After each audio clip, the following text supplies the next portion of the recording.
दोस्तों, बैंक की FD investment का एक सेफ ऑप्शन माना जाता है और कुछ समय बाद एफडी एक निश्चित रिटर्न भी देती है। इसमें रिस्क भी बहुत कम होता है और जिस तरह इंडिया का कोई रेजिडेंट एफडी में इन्वेस्ट करता है, उसी तरह कोई नॉन रेजिडेंट इंडियन भी भारत में एनआरई या एनआरओ अकाउंट खोल सकता है। भारत में एनआरआई एक नॉर्मल सेविंग अकाउंट नहीं खोल सकते, इसीलिए एनआरई और एनआरओ अकाउंट एक अच्छा ऑप्शन है एनआरआईज के लिए।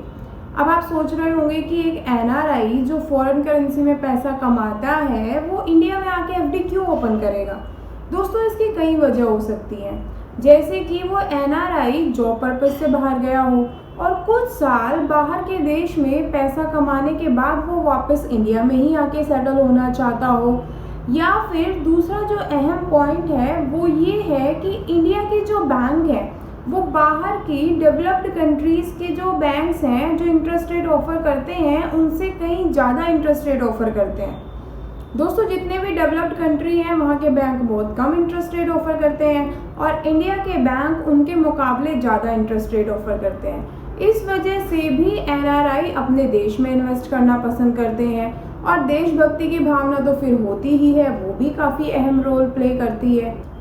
तो दोस्तों, एक एनआरआई अगर अपने पैसे की एफडी इंडिया में करवाना चाहता है तो उसके पास ये 3 ऑप्शंस होते हैं: एनआरई एफडी अकाउंट यानी कि non resident external account, NRO FD account यानी नॉन रेजिडेंट ऑर्डिनरी अकाउंट और एफसीएनआर अकाउंट यानी foreign currency non resident account. इन तीनों ही अकाउंट के पर्पस और फीचर्स अलग अलग होते हैं। आज के वीडियो में हम जानेंगे कि एक एनआरआई के लिए कौन सा अकाउंट बेहतर है और किस पर्पस के लिए उसे कौन सा अकाउंट खुलवाना चाहिए।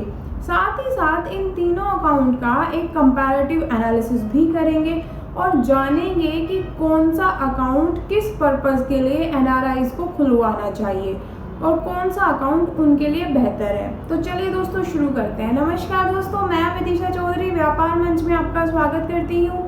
अगर आप हमारे चैनल पर नए हैं तो सबसे पहले हमारे चैनल को सब्सक्राइब कर दीजिए और साथ ही प्रेस कर दीजिए इस बेल आइकन को भी, जिससे हमारी लेटेस्ट वीडियोस की सारी नोटिफिकेशंस आपको मिलती रहें। आइए दोस्तों, सबसे पहले बात करते हैं एनआरई एफडी अकाउंट के बारे में। एनआरई की फुल फॉर्म है नॉन रेजिडेंट एक्सटर्नल अकाउंट। ये अकाउंट सेविंग भी हो कर सकते हैं, करंट भी हो सकते हैं और एफडी भी हो सकते हैं। एनआरई एफडी में कोई एनआरआई विदेश में कमाए हुए अपने पैसे को भारतीय अकाउंट में रख सकता है और इस पैसे को रुपए में बदल सकता है।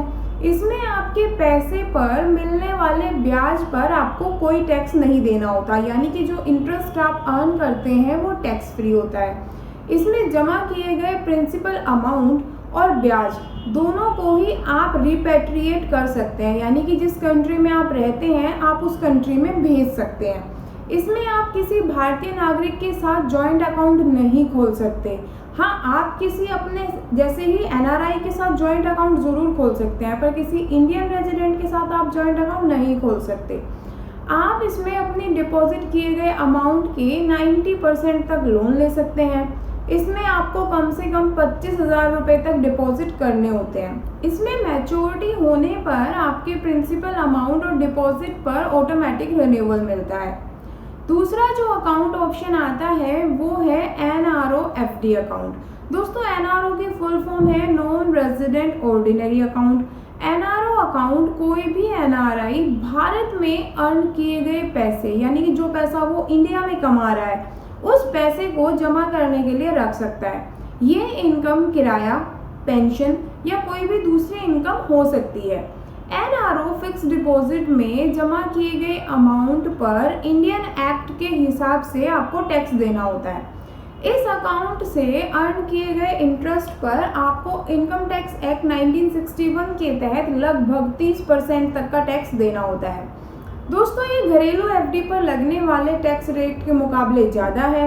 इस अकाउंट के प्रिंसिपल अमाउंट को आप बाहर रिपेट्रिएट नहीं कर सकते, यानी कि जिस कंट्री में आप रहते हैं आप उस कंट्री में प्रिंसिपल अमाउंट को नहीं भेज सकते। हाँ, इस अकाउंट पर जो अर्न किया गया ब्याज है उसको आप रिपेट्रिएट कर सकते हैं। दोस्तों, इस अकाउंट को आप किसी इंडियन रेजिडेंट के साथ भी जॉइंटली खोल सकते हैं। इस अकाउंट में जमा किए गए अमाउंट के 90% तक आप लोन ले सकते हैं। इसमें भी आपको मिनिमम 25,000 रुपये डिपॉजिट करने होते हैं और इसे 7 दिन से लेकर 10 साल के टाइम पीरियड के लिए खोला जा सकता है। दोस्तों, अब जो तीसरा अकाउंट ऑप्शन आता है वो है FCNR।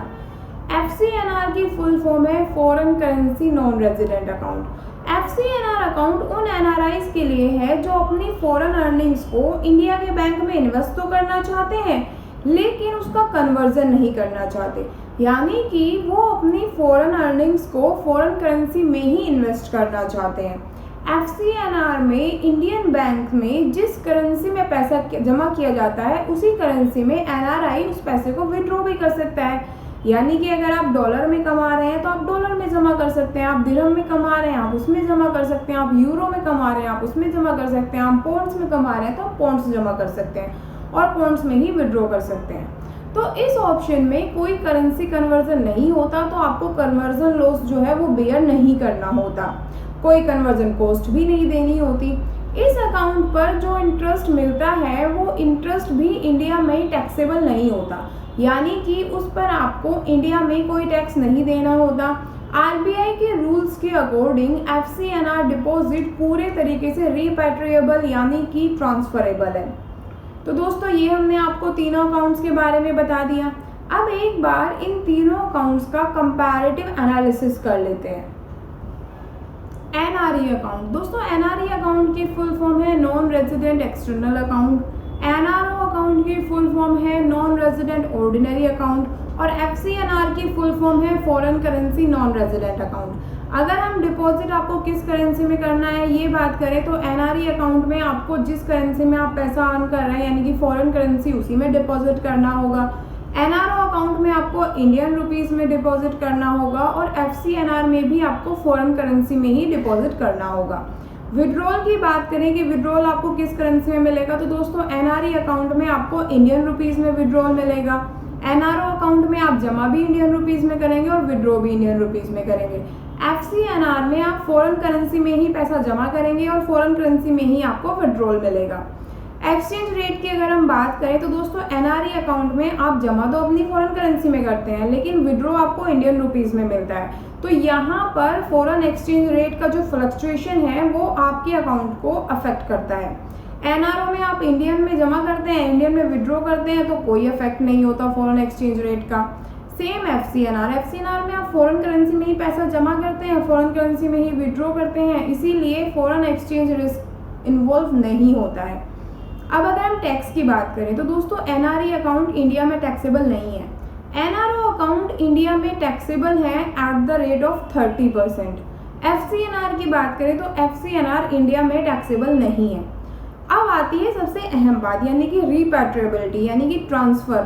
तो दोस्तों NRE जो अकाउंट है वो फुल्ली और फ्रीली रिपैट्रिएबल है, यानी कि उसमें जो भी आपका पैसा होगा आप उसे किसी भी कंट्री में फ्रीली मूव कर सकते हैं। NRO अकाउंट की अगर बात करें तो NRO अकाउंट में जो आपको इंटरेस्ट मिलेगा वो इंटरेस्ट तो रिपैट्रिएबल है, लेकिन जो प्रिंसिपल अमाउंट है उसके रिपैट्रिएशन में कुछ कंडीशंस आ जाती हैं, उन कंडीशंस को आपको देखना होगा। उसका जो रिपैट्रिएशन है वो फ्रीली रिपैट्रिएशन नहीं है। FCNR की अगर बात करें तो FCNR दोस्तों फुल्ली और फ्रीली रिपैट्रिएबल है, यानी कि आप उसको अपने देश में जिस देश में आप रहते हैं अभी करंटली आप उस देश में फ्रीली मूव कर सकते हैं, किसी तरह की कोई रोक टोक कोई एक्ट कोई नियम एप्लीकेबल नहीं है, फुल्ली और फ्रीली रिपैट्रिएबल है।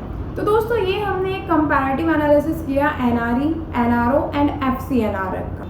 अब बात आती है कि इन तीनों अकाउंट जो कि ये तीनों अकाउंट एक दूसरे से काफ़ी अलग है, इन तीनों अकाउंट में से नॉन रेजिडेंट के लिए कौन सा अकाउंट अच्छा है, एक नॉन रेजिडेंट को कौन सा अकाउंट खुलवाना चाहिए। दोस्तों NRE अकाउंट उन लोगों के लिए अच्छा ऑप्शन है जो अपनी फॉरेन इनकम को इंडिया में इन्वेस्ट करना चाहते हैं और उसका इस्तेमाल भी इंडिया में ही करना चाहते हैं, इंडिया में ही होने वाले एक्सपेंसेस को मैनेज करने के लिए करना चाहते हैं, क्योंकि इसमें आप जमा तो फॉरेन करेंसी में करते हैं पर आप जब विड्रॉ करेंगे तो वो इंडियन रुपीस में होता है। वहीं अगर हम FCNR की बात करें तो FCNR उन लोगों के लिए बेहतर ऑप्शन है जो अपने पैसे को फॉरेन करेंसी में ही इन्वेस्ट करना चाहते हैं और फॉरेन करेंसी में ही विड्रॉ करना चाहते हैं। जहाँ तक बात आती है NRO की, दोस्तों एनआरओ फिक्स डिपॉजिट की तो ये उन लोगों के लिए सूटेबल है जिनके पास इंडियन इनकम है, यानी कि जो है तो एनआरआई, पर सपोज फॉर एग्जांपल उनके पास कोई प्रॉपर्टी है जो इंडिया में है जिसका एक रेंट आ रहा है, या फिर कोई पेंशन है, या फिर कोई भी इनकम है, वो अपने उस इनकम को, उस पैसे को एनआरओ अकाउंट में इन्वेस्ट कर सकते हैं। तो दोस्तों यहाँ पर ये कहना बहुत मुश्किल है कि कौन सा डिपॉजिट अकाउंट बेहतर है एनआरआईज के लिए। हर अकाउंट के अपने फीचर हैं, अपने पर्पज़ हैं, अलग अलग फीचर्स और अलग अलग पर्पज़ हैं। तो जिस भी पर्पज़ के लिए आप किसी एनआरआई को अकाउंट खुलवाने की ज़रूरत पड़ती है, उस पर्पज़ के आधार पर ही डिसाइड होगा कि उस एनआरआई के लिए कौन सा अकाउंट बेहतर होगा। तो दोस्तों उम्मीद करते हैं कि अब आपको एनआरई अकाउंट, एनआरओ अकाउंट और एफसीएनआर अकाउंट का कंसेप्ट पूरी तरीके से क्लियर हो गया होगा। उसके साथ साथ ये भी उम्मीद करते हैं कि आपको हमारी वीडियो अच्छी लगी होगी। तो इस वीडियो को ज़्यादा से ज़्यादा लाइक कर दीजिए, अपने दोस्तों के साथ भी शेयर कर दीजिए। एंड हाँ, अगर आपने अभी तक हमारे चैनल को सब्सक्राइब नहीं किया है तो जल्दी से सब्सक्राइब कर दीजिए। Thank you.